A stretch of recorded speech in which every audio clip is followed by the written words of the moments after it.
Chicago has a reputation for being violent. This is nothing new because they've been making movies about Chicago gangsters since James Cagney was active. But Chicago has a sweet side.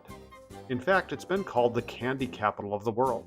It's the home of Ferrara Candy Company, which makes Butterfinger, Baby Ruth, and Lemonheads. Mars, which makes Milky Way, Snickers, and M&Ms. And Brock's, which makes peppermints, hard caramels, and other hard candy old people eat. There's even a place called Margie's Candies in Logan Square, where you sit down and order ice cream. The Chicago candy that's probably the most famous, especially to us Gen Xers who spent the vast majority of the 80s watching TV and chewing gum, is the one that has a Major League Baseball field named after it.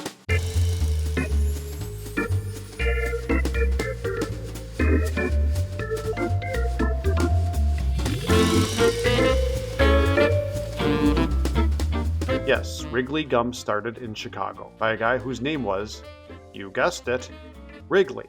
In 1891, William Wrigley Jr. came to Chicago from Philadelphia. He sold Wrigley's scouring soap, and he had a hankering for gimmicks. One of his first gimmicks was giving away baking powder with every soap purchase. The baking powder seemed to be more popular, so he switched to the baking powder business. And for each purchase of baking powder, Wrigley gave away chewing gum. The gum was more popular, so he switched to the chewing gum business.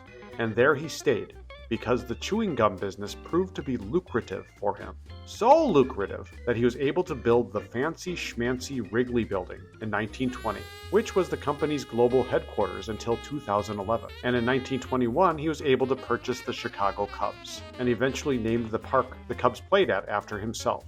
William Wrigley died in 1932, and his son Philip took over.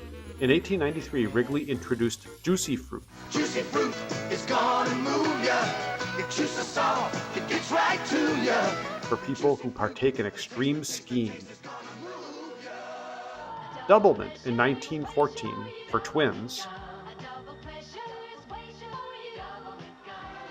And Big Red in 1975 for people who like to make out for 8 straight hours.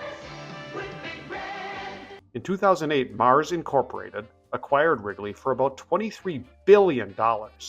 Their headquarters is on Goose Island on the North Branch of the Chicago River. So the next time the fake news media tells you that Chicago is violent, you are fake news. Sir, go ahead. Remember, it also has a sweet side.